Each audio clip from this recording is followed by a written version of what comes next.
자, 시작하겠습니다.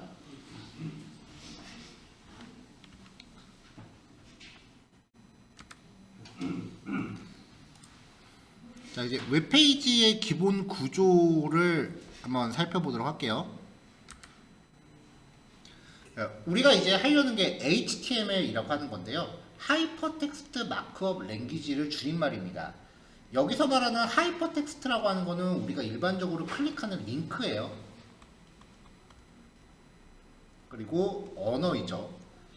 마크업이라고 하는 거는 우리가 흔히 마킹이라고 많이 알고 있거든요. 근데 이 HTML이라고 하는 문서가요, 원래 처음 등장했던 게 그 연구자들이 책 쓰려고 만든 거예요. 연구자들이 쓰는 책의 대표적인 게 논문이죠. 그래서 HTML 자체만 놓고 보면은 책 쓰는데 그 기능들이 최적화되어 있어요. 실제로 책 쓰는데 쓰는 게 목적이니까요. 자, 그래서 문서를 작성하기 위한 언어다. 보통 이렇게 설명을 하고요. 그래서 이제 갖고 있는 원래 기능이 제목, 단락, 목록. 여기서 말하는 목록은 목차를 생각하시면 돼요. 뭐 표라던가 이런 것들을 표현하는 구조적 의미를 나타내고요. 그 다음에 이제 논문 같은 문서를 보다 보면은 다른 논문에서 인용하는 경우가 되게 많거든요.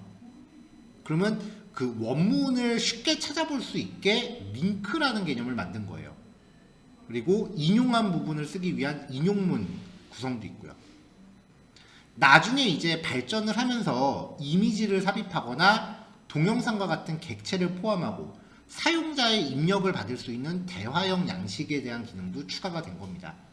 그러니까 HTML이라는 거를 이제 이해할 때는 마크업이라고 하는 개념이 가장 핵심인데요. 마크업이 뭐냐면 제가 지금 설명하면서 계속 형광펜으로 이렇게 표시를 했잖아요. 이거예요. 이거를 코딩하면서 표현을 하고 싶은 거예요. 자, 예를 들어서 하이퍼텍스트 마크업 랭귀지에서 마크업이라는 거를 형광펜으로 이렇게 표시를 하고 싶은 거예요. 근데 메모장에 대놓고 내가 진짜 형광펜으로 표시할 수가 없잖아요. 그래서 형광펜으로 칠했다라는 거를 표현하기 위해서 기호를 만드는 거예요. 앞뒤에 괄호를 넣고 여기 끝났으니까 슬래시를 포함한 괄호를 넣는 거죠. 이렇게 기호를 고안해낸 거예요. 이거를 형광펜으로 강조했다라고 이제 인식하기로 한 거죠. 자, 보통 우리가 책을 읽다가 이렇게 형광펜으로 표시하고 나면 여기에 말머리 같은 걸 넣잖아요. 뭐, 요 페이지를 예를 들어 본다면은 하이퍼텍스트라고 하는 단어를 형광펜으로 표시한 다음에 지금 제가 이렇게 적어 놓은 것처럼 이렇게 꼬리표 떼갖고 말머리 같은 걸 이렇게 달죠. 이거를 이제 표현을 하고 싶은 거예요. 그래서 이 괄호 안에 말머리를 적습니다. 형광펜 뭐 이런 식으로요. 이런 개념이 등장을 한 거예요. 이 단위를 태그라고 해요. 그래서 흔히 HTML 태그 그렇게 얘기를 합니다. 이거는 정해진 형식이 없어요. 그냥 시작과 끝이 존재한다 라는 이 규칙만 지키면 돼요. 자, 그래서 프로그램 코드상에서 어떤 내용을 강조하기 위한 처리 기법이 마크업이고요. 형광펜으로 강조하는 것 같은 효과다. 강조할 내용을 태그라는 단위로 감싸주고, 이게 태그예요. 그리고 태그에는 단어를 강조하는 목적을 기술하는 거죠. 그래서 시작 태그와 끝 태그가 존재하고요. 그 안에 강조할 내용이 포함됩니다. 자, 이런 개념으로 시작한 게 XML이라고 하는 구성이에요. 이거 어디서 사용하셨냐면요. 우리 마이바티스 매퍼 코딩 할 때 지난주에 검색 조건 만들었었잖아요. 그때 사용했던 개념이 태그예요. 자, 근데 이거 이렇게 만들어 놓고 나니까 몇몇 회사들이 모여서 여기에 아이디어를 더한 거예요. 여기에 어떤 말머리를 적용을 하면은 이 말머리를 실제로 그래픽으로 변환시켜주는 프로그램을 만들어 보자. 라고 굴지의 그 IT 기업들이 모여서 협의체를 만듭니다. 마이크로소프트, 구글, 애플, 삼성 뭐 이런 IT 기업들이 모여서요. 이런 태그는 이렇게 크게 보여주고 이런 태그는 뭐 작게 보여주자 뭐 이런 식으로 사전 모의를 한 거죠. 자, 그 협의체를 월드 와이드 웹 컨소시엄이라고 그래서요. W3C라고 표기를 해요. 이렇게 시작된 게 HTML 태그입니다. 그러니까 HTML이라고 하는 건요. 이런 태그의 개념을 그래픽으로 변환할 수 있는 사전에 약속되어진 공통 표준이에요. 그래서 태그로 감싸진 내용을 각 태그가 의미하는 용도에 맞는 그래픽으로 변환시키는 겁니다. 이 H1이라는 게 헤딩 1이라고 해서 1수준의 제목을 뜻해요. 그러니까 제목이니까 엄청 크게 나온 거죠. P 같은 경우는 패러그래프의 줄임말이에요. 본문을 의미하는 구성이고요. 이 HTML의 특징은요. 여기서 줄바꿈 백날 해봐야 안 먹습니다. 왜냐면 줄바꿈을 의미하는 HTML 태그가 따로 있어요. 띄어쓰기도 연속적으로 아무리 해봐야 안 먹습니다. 그냥 하나의 띄어쓰기로만 인식됩니다.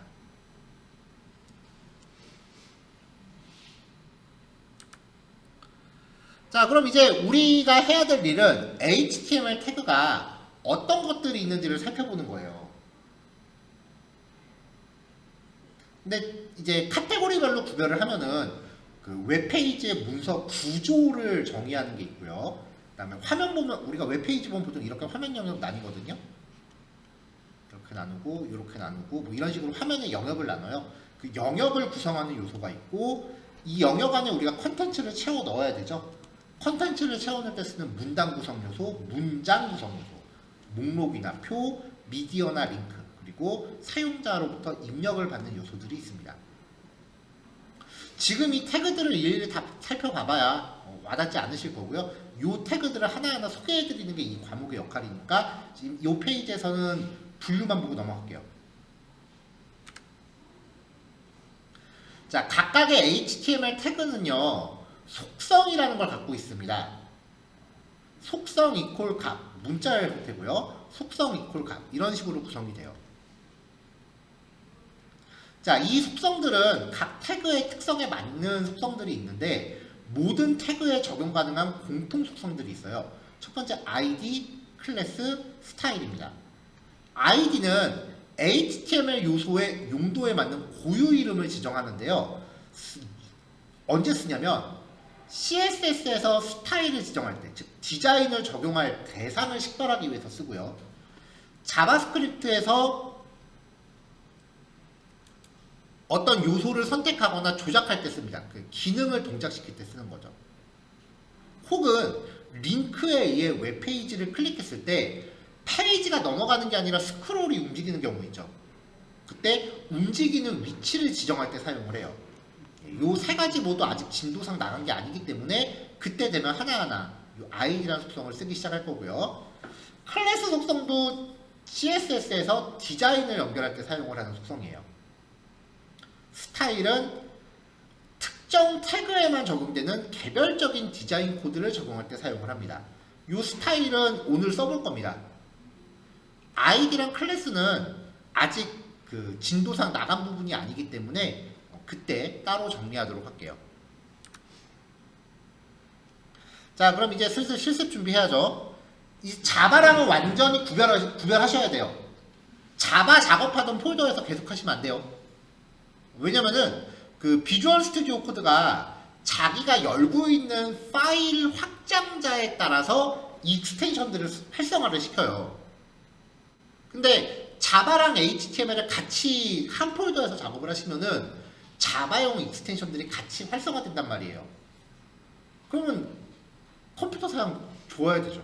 왜냐면 지금 우리가 지난주까지 컴퓨터 사양을 탔었던 이유가 비주얼 스튜디오 코드의 익스텐션들이 너무 큰 사양을 요구했기 때문에 그러거든요. 그러니까 작업 폴더를 자바랑 분리하셔야 돼요. 그래서 새롭게 폴더를 하나 만드시고요.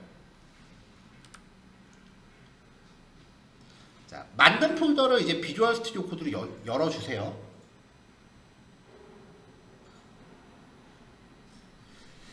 자바 할 때는 프로젝트를 명령어 써갖고 직접 만들었잖아요. HTML은 그런 거 없어요. 그냥 직접 폴더 생성하시고 직접 파일 만드시는 거예요. 프로젝트를 생성하기 위한 명령어 과정 그런 거 없습니다. 그냥 윈도우 폴더 창에서 직접 폴더 만들고 파일 만드는 거 똑같은 과정이에요. 한글 됩니다. 띄어쓰기 됩니다.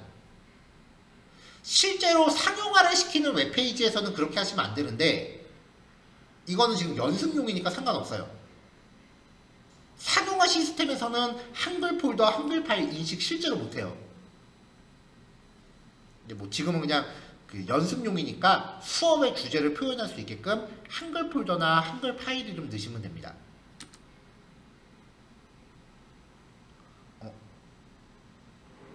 이 페이지로 수정을 안 했구나. 자, 이 페이지가 뭐냐면요. 잠시만요. 자, PPT 원본을 좀 열게요. 그리고 조금 이따 변화를 한번 다시 해드려야겠네요.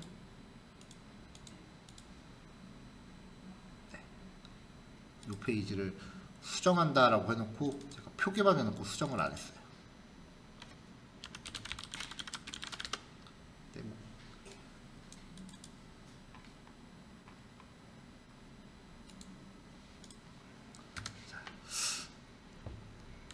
자, 이 페이지인데요. 이게 어떤 페이지냐면은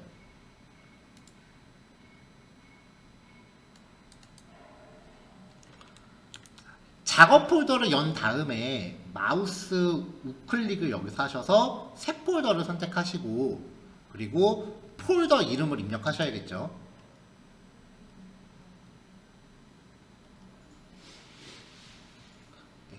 근데 이 폴더에 제가 아까 그 수정 표시를 붙여놓은 이유가 여기 스크린샷을 처음에 떴을 때랑 PPT 왼쪽에서 이 이름을 폴더 이름으로 쓰세요 라고 지금 표기를 해놓은 거잖아요. 요거랑 실제 PPT를 완성하고 나서 여기 왼쪽에 단원 이름이 바뀌었더라고요. 네, 그래가지고 여기 스크린샷 다시 넣어야겠다 싶어서 지금 표시를 해놓은 거였는데 실제로 웹페이지 기본이라고 넣으시는 게 아니라 여기 교환 왼쪽에 있는 요 이름을 폴더 이름으로 사용하시면 된다는 뜻이에요. 요 이름을요.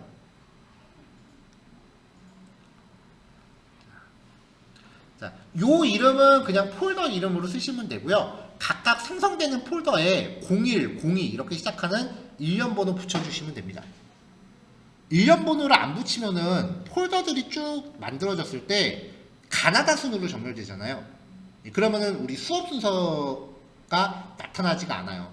그래서 앞에다가 번호를 붙이시면은 순서대로 폴더 정렬이 되니까 나중에 내용 확인할 때 좀 더 수월하실 거라고 생각을 한 거고요.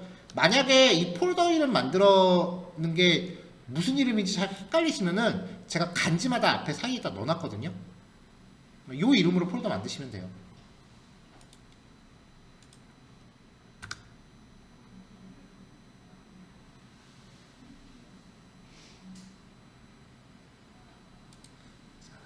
자, 그 다음 페이지에서도 제가 이거 취소 표시를 해놨던 이유가 요 이름으로 폴더를 만드시면 됩니다 였잖아요.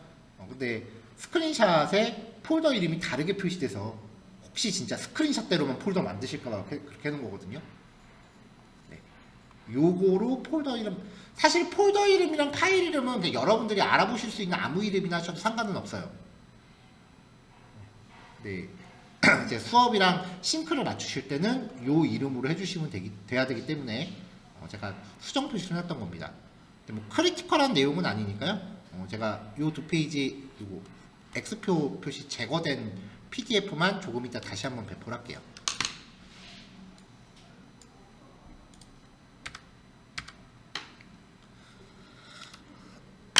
자, 다시 요 페이지. 자, 그래서 폴더를 만드신 다음에 그 폴더를 마우스 우클릭 하셔갖고 새 파일을 선택하세요.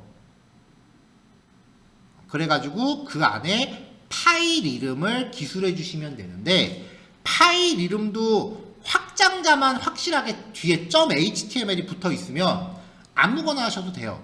근데 파일 이름은 제가 실습 예제들마다 PPT 상단에 제시를 해드리고 있습니다.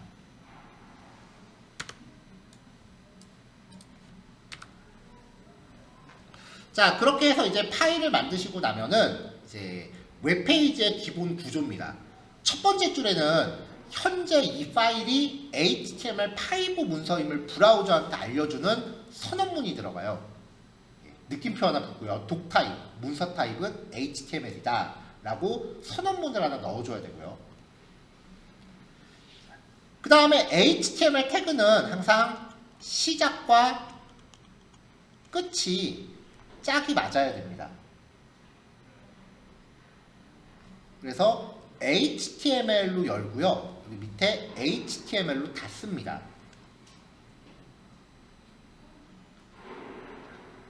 요 영역이 전체 문서 구조를 감싸는 최상위 태그고요. 속성이 있어요. 언어는 한국어고 가끔 웹브라우저 같은 거 보면은 브라우저 자체적으로 번역 기능 있는 경우 있어요. 그래서 번역하겠냐고 자꾸 팝업 뜨는 페이지들이 있거든요. 물론 실제 페이지 같은 경우는 뭐 유용할 수 있겠죠. 근데 실습 예제에서 맨날 그 페이지 뜨면 좀 귀찮아요. 그래서 그 팝업 뜨지 말게 옵션을 걸었습니다. 이 HTML 영역 안에 헤드하고 바디로 나뉘는데요. 헤드는 문서의 메타데이터를 표시한다라고 설명을 해요. 메타데이터가 뭐냐면은 데이터를 설명하기 위한 보조 데이터예요. 예를 들어서 지금은 많이 안 쓰는데 음악 재생할 때 쓰는 mp3 파일이라는 게 있어요. 이게 음악 파일이거든요. 그럼 여기에서 가장 중요한 데이터는 음원이겠죠. 근데 이 파일 안에 곡 이름이라던가 가수 이름, 앨범 이름, 앨범 자켓, 그리고 가사 같은 정보가 같이 들어있어요. 그래서 우리가 음악을 재생할 때 요즘 스트리밍 서비스 같은 거 쓸 때요. mp3 파일에 내장되어 있는 요 정보들이 플레이어 화면에 나타나는 거예요. 근데 이거 없어도 노래 자체를 듣는 데는 지장이 없거든요. 이런 정보들을 메타데이터라고 해요. HTML 페이지에서 화면에 나타나는 것은 바디 영역 아닌 화면이 나옵니다. 헤드 안에 들어가는 것은 요 안에 있는 내용을 설명하기 위한 일종의 설정이에요. 그럼 헤드 안에 어떤 내용이 들어가느냐? 첫 번째 메타, 캐릭터 셋은 UTF-8. 글자를 어떻게 저장하는지 방식 알려줘야 되죠. 다국어 지원은 UTF-8이고 한국어 전용은 EUC-KR입니다. 그럼 다국어 지원을 안 쓸 이유가 없으니까 여기는 UTF-8 밖에는 들어갈 일이 없고요. 크롬 브라우저는 이 속성을 안 먹어요. HTML 코딩하면서 좀 스트레스 받는 것 중에 하나가 일부 태그가 브라우저마다 결과가 좀 다를 때가 있어요. 크롬 브라우저는 이걸 안 따라요. 그래서 메타 네임은 구글이에요. 구글에만 적용되는 속성이고요. 그 속성의 컨텐츠는 no translate. 요 라인을 기술하면은 크롬 브라우저에서 번역 기능이 비활성됩니다. 요거는 조금 이따 설명드릴게요. 타이틀은 요거예요. 요 제목 표시하는 거예요.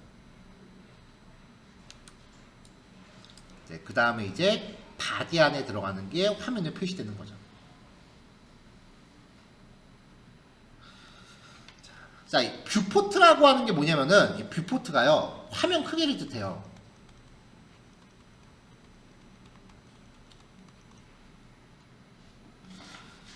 일단은 이 6라인에 있는 이 뷰포트 메타 태그는 PC용 브라우저에서는 효용성이 없습니다. 모바일 브라우저를 겨냥하고 들어간 속성인데요. 우리 이 웹수업은 모바일 브라우저와 PC 브라우저를 구별하지 않습니다. 스마트폰 같은 경우에는 그 버전이 올라갈 때마다 모니터 해상도가 점점 달라져요. PC용 웹사이트는 네이버를 메인으로 보면요. 해상도가 작은 화면에서는 좀 이렇게 큼지막하게 보여요. 양쪽 옆에 남는 공간이 되게 적죠. 근데 집에 모니터가 좀 좋다. 해상도가 좀 크다. 라고 하면은 해상도가 커지면은 얘가 점점 더 이렇게 작게 보여요. 선명하긴 하지만 이게 어쩔 때 눈이 좀 아프기도 하는데 그래도 내 거 좋은 거니까 꿋꿋하게 봅니다.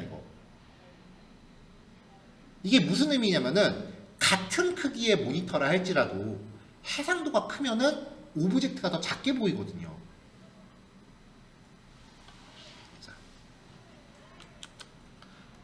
자, 요만큼의 공간이 있는데 두 개의 공간이에요. 이 안에 이게 하나는 5cm고요. 하나는 10cm래요. 여기에 가로가 3cm인 사각형을 배치합니다. 그럼 여기서는 3cm니까 요 정도를 차지하겠죠? 근데 10cm, 이게 10cm라고 하면 3cm는 요 정도밖에 차지를 안 하겠죠? 지금 이 색칠해놓은 요게 크기가 같은 거예요. 그러니까 단위에 따라서 확대 축소가 발생할 수밖에 없다는 거죠. 이게 우리가 쓰는 모니터 해상도거든요.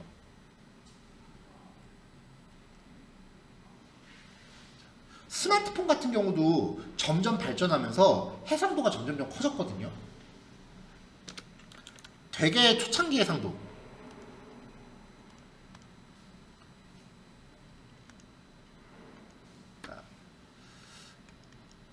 아이폰 우리나라에 처음 나왔던 게 3GS였어요. 3GS 같은 경우는 가로 해상도가 320인가 그랬어요. 그 다음에 갤럭시 S2가 이때쯤에 같이 나왔는데 480쯤 했을 거예요. 점점점 발전하면서 갤럭시 S6쯤에 들어서 720으로 커지고요.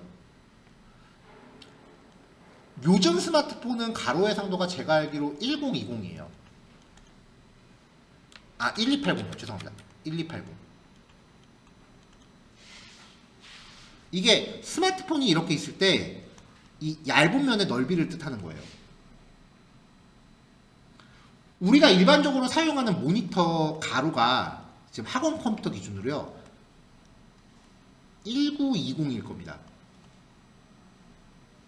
그게 무슨 말이냐면은 지금 여러분들 사용하시는 스마트폰 스크린샷을 찍어서 컴퓨터로 그 스크린샷 파일을 옮겨보시면 비율을 100%로 했을 때 모니터 사이즈의 반이 넘어갈 거예요.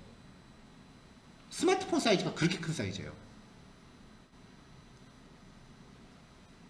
자, 그러면 해상도라는 게 이렇게 발전하면은 아까 말씀드렸다시피 똑같은 오브젝트를 보여줬을 때 점점점 축소되는 것처럼 보여야 될 거 아니에요. 네이버 메인처럼요.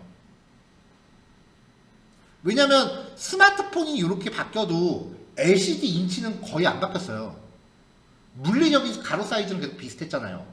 그 안에서 해상도만 이렇게 점점 커졌다고요. 그럼 똑같은 사진이 점점 작게 보여야 되는데 여러분들 앱이나 웹사이트 쓰시면서 그런 거 느끼신 적 있으세요? 계속 다 똑같은 비율로 나왔죠. 디자이너들은 죽습니다. 이거 진짜 사이즈별로 다 그립니다. 똑같은 그림을 5개, 6개 그려요. 크기 다르게 해서.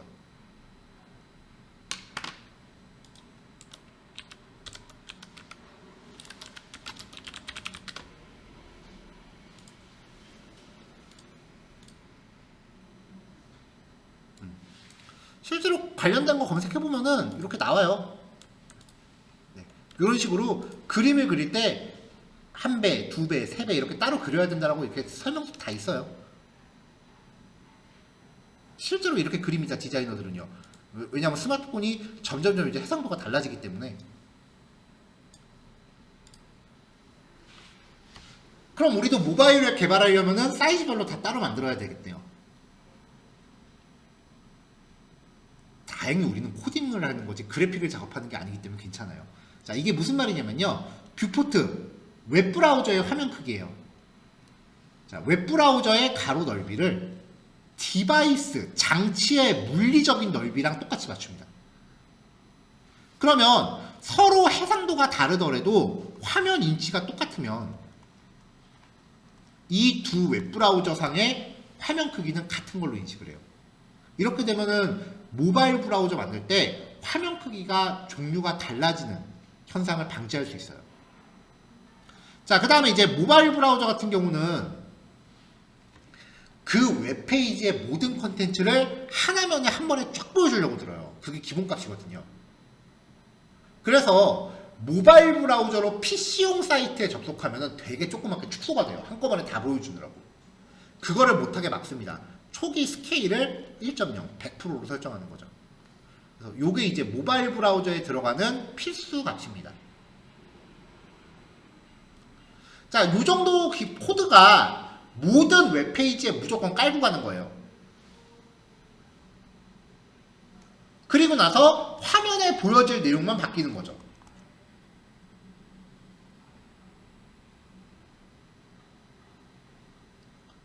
자, 그래서 이후 실습 제가 한두 번 정도는 더 풀 전체 코드를 제시해 드리는데 이후 실습 예제는 요만큼만 제시해 드릴 거예요. 그럼 진짜 요것만 실습하시는 게 아니라 이거 다 깔아놓고 바디 안에만 실습하시는 겁니다. 자, 작성된 웹페이지 결과를 확인하실 때는 그냥 폴더에서 파일 더블 클릭하시면 됩니다.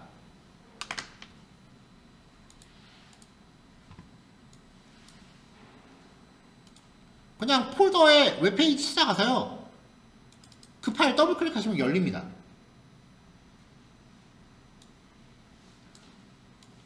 자, 그럼 이제 여기 화면에 나온 것처럼 자, 저는 지금 USB에서 실행한 거라서 F 드라이브의 HTML 스터디에 무슨 폴더다 이렇게 나오잖아요.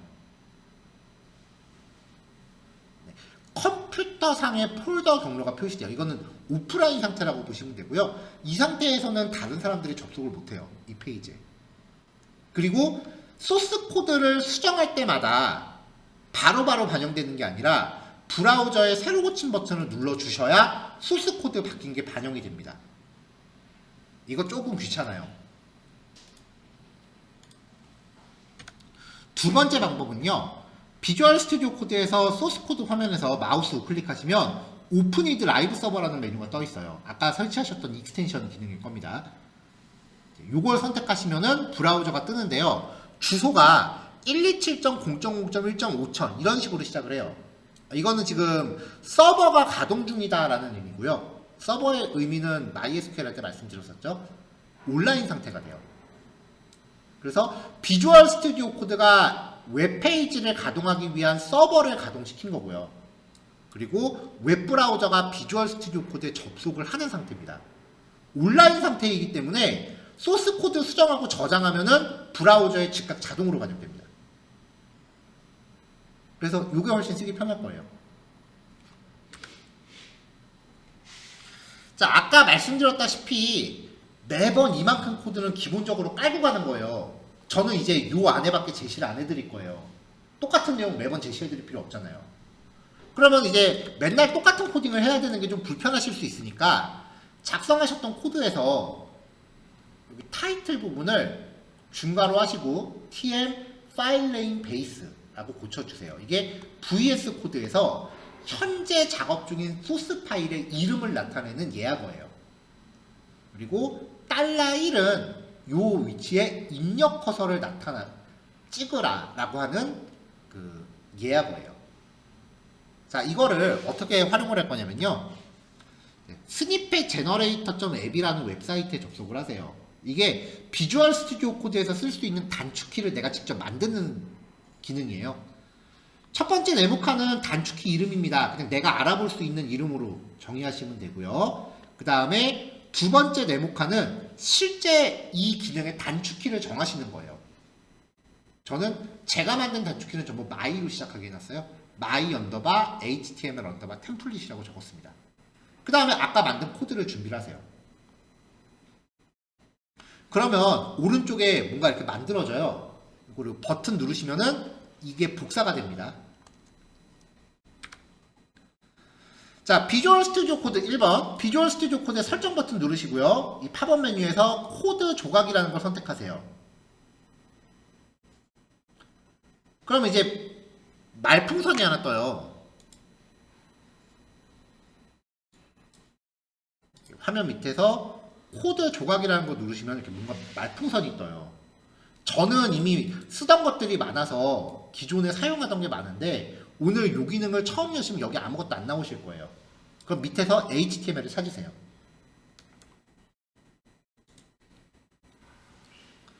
자, 그럼 이제 HTML을 선택을 하면 저는 이미 HTML을 쓰고 있으니까 다른 걸로 한번 해볼게요. 아무거나 하나 만들면 이런 페이지가 열리거든요. 여기 안에 있는 건 딱 봐도 주석이잖아요. 이 주석 날리시고 그럼 바깥에 중괄호 하나 남죠. 이 안에다가 아까 복사하신 코드를 집어넣으세요. 자, 그러면 이제 여기서 my HTML 템플릿이라고 하는 게 하나의 그 자동 완성 단축키가 됩니다. 자, 새롭게 파일 하나 만들게요. my HTML 템플릿이라고 2번 파일을 만들고요. 이 단축키 기능은 파일 확장자에 반응하기 때문에 저장할 때 확장자 안 잡아주시면 죽어도 작동 안 합니다. 그러니까 반드시 파일부터 만들어 주고 시작하셔야 돼요. 파일 확장자가 안 잡히면은 작동을 안 합니다. 확장자가 HTML이면 my 언더바라고 했을 때 아까 만든 단축키가 스륵스륵 보일 거예요. 선택하고 엔터 치시면 기본 코드가 쫙 하고 자동 완성이 됩니다.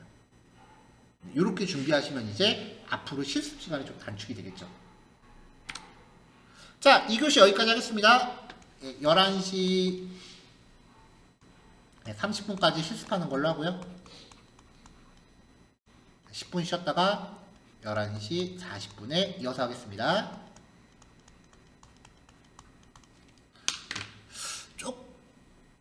제가 생각한 실습 시간보다 10분 더 여유있게 잡았어요.